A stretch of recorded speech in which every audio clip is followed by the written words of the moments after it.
This also is one of my favorite moments because it's a moment where NADA has the opportunity to honor and recognize something that's really, truly special. So many of America's new car dealers have been in the transportation business for more than 100 years. And what NADA does is they honor the dedicated dealers with the NADA Century Award. And so with that, we're lucky to have with us today a former Century Award winner whose business actually celebrated 150 years in business last year. From Normandy Chrysler Jeep Dodge Ram in San Jose, California, please do me a favor. Let's give him a nice, big, warm, loud round of applause to President and General Manager Mark Normandy. Mark, come on up and join me. There we go. Yeah, we got the. That's what I'm talking about. They came with you, didn't they? They did. I knew it. Did. I love that. That's great. We gotta follow the dogs here. Well, you see, but you got your support system, so that makes it much better, right? That's a good thing. Yes. So you don't look 150. So Thank you. how have you been doing Thank you. business this long? I appreciate that. I try to keep myself in shape. Yes. What's your gym routine? You got to tell me your nutrition, all this fun stuff. It's tough. It's No, tough. but seriously, congratulations, obviously. You. I mean, that's a huge milestone. And I don't want you to necessarily give the secret sauce, but in your own words, what are some of the things that have helped you and the company maintain for so long in the community? Well, you know, it all starts with the people. You know, the people in your business, our team has really made our business last as long as it has. Without the teams that my great-grandfather had and my great-grandfather and so on and so forth, we wouldn't be here today. Yeah. So it's not a one family or one person endeavor. It's really the whole dealership team is what makes it work.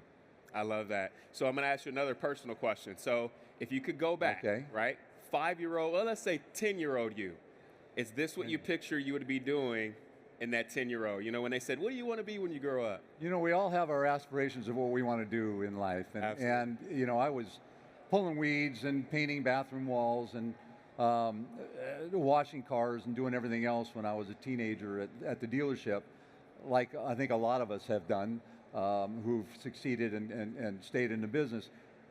But yeah, I think so. I saw I saw the industry. I saw how deals were transacted. I saw the service department build my hot rods in the back and did all that type of thing. And cars got in my blood, and I just loved it.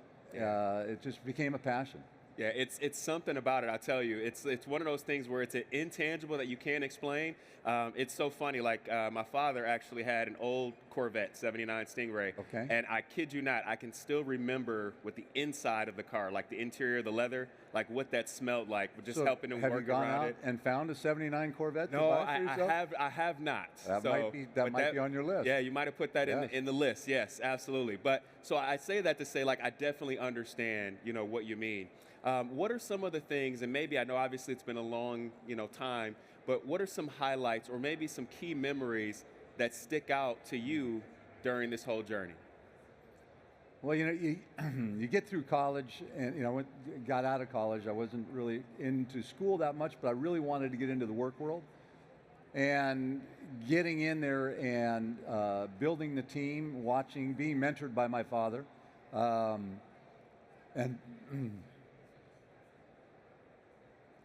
Take your time. yeah, he just passed last month. I understand. Take your time.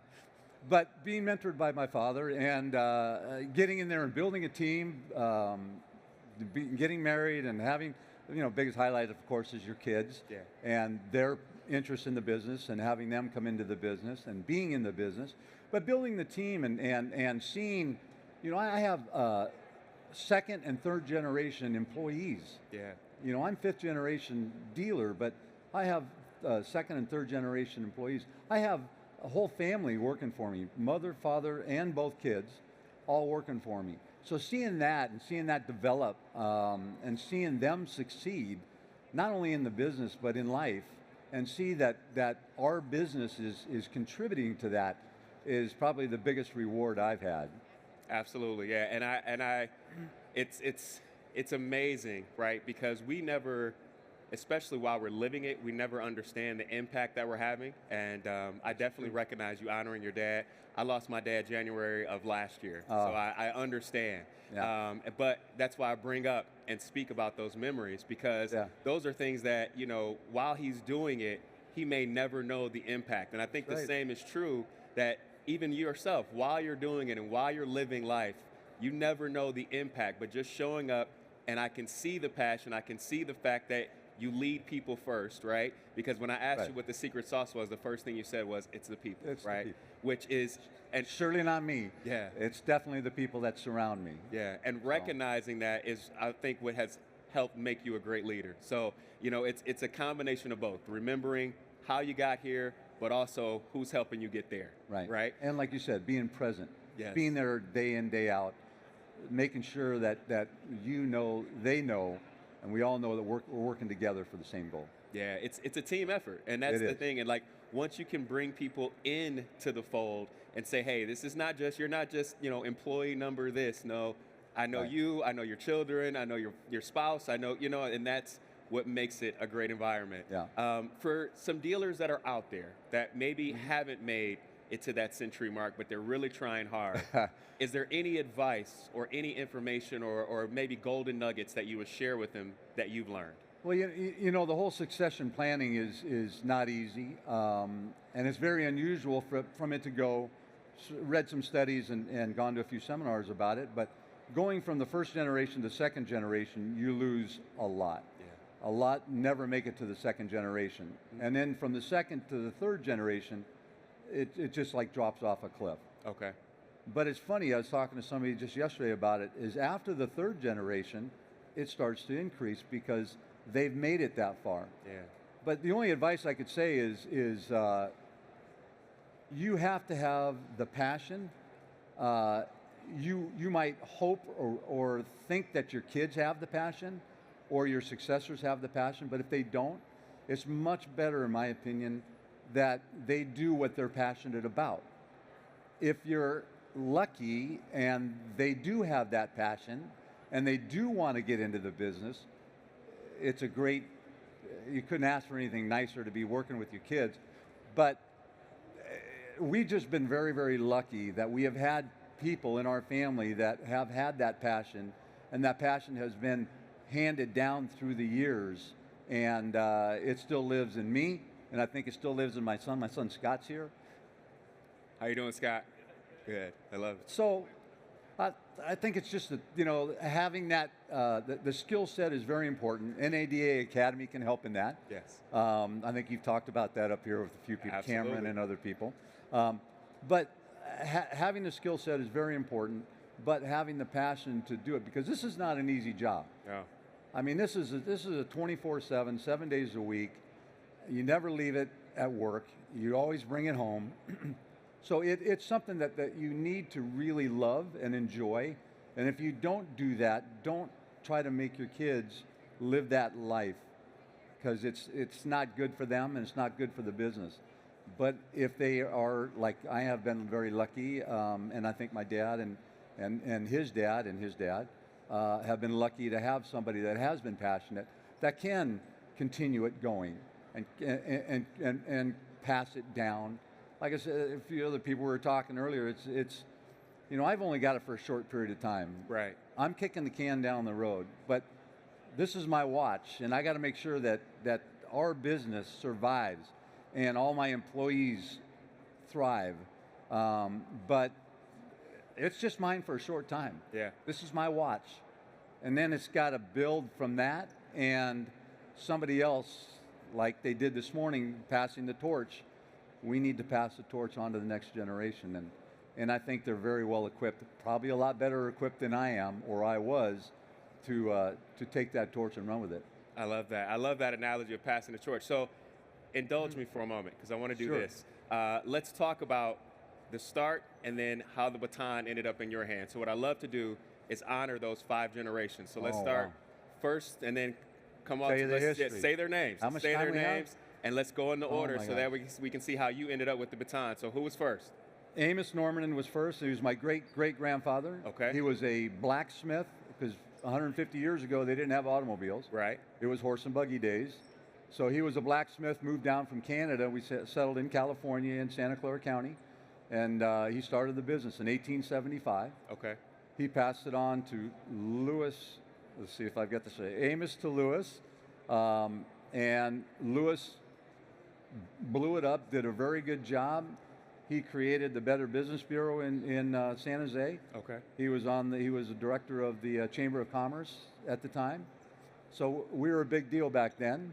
Maybe not so much now because there's so many dealerships. But and then he passed it on to Irving, who was my grandfather, and then my father was the next person who had just passed last month, and then myself and my brother Paul. What's your dad's first name? Oh, Irving. Okay. Irving was my grandfather. Lewis O is my dad, but he goes by Lon, his initials. Got it. So Lon Norman is the one who ran with it and did a great job building his team and mentoring me and my brother on how to sustain that, and the importance of treating customers the way you would treat your own family member. Well, maybe not family members, so a lot of times. But treating customers depends on the yourself. side of the family, right? Exactly. That's a joke. But anyway, just treating customers the right way and treating your employees the right way, and how to sustain the business. So my brother Paul, who's out here, is my partner. Okay. And I have two sons in the business. My son Scott and my other son Matt, who's not here today, who's also in the business. Okay. As a matter of fact, today is the due date for my 5th grandchild. Oh, and, congratulations! my That's wife is awesome. at home waiting for that baby to be born, and I'm getting ready to get on a flight to get there as soon as they go in the hospital. So, all right. So that's the next generation. So Scott and Matt are 6th generation, and 7th is on the way. Any moment now. Yes. Any moment now. I absolutely love that. That's absolutely amazing. So for everyone out there, I mean, I hope you caught what we're talking about here. It's not just what you do. It's not where you do it at. It's not even how much it costs or how much it doesn't cost. It's really based on the people that are surrounding you, the people that are supporting you, but most importantly, the people that help the foundation that you're standing on. And so that's why I thank you for indulging me in that. I wanted to take some time to honor that. I think that's a really big deal, and it's a really important piece to the puzzle. So I can't thank you enough for being here. I'm not going to hold you anymore. I want you to get on that plane and go welcome that new grandbaby. I do have one more thing. Absolutely. NADA has the Century Award for any dealer that has made it for the 100 years. But yes, sir. I made the recommendation to them earlier that that's so old news now. Okay. We need 150. Ah, okay. What should we so call it? I think I think I'm the 3rd one that would be in it at this point, because I met a person from Connecticut earlier 2 days ago, and he's got me beat by about 15 years. Wow. So there's a couple of us that would actually be in that group. So I'm recommending to NADA that they create a new group now, the 150th Century Award. I love it. You heard it here first, folks. All right, we got to work on that. We'll see. We're going to be in Florida next year, so could be there. It might. We're always creating something new. So that sounds good. From your mouth to those ears, and we'll see. We'll figure it out. Mark, thank you again so much. It was an absolute pleasure. All right. Let's give him a round of applause, ladies and gentlemen. A big round of applause.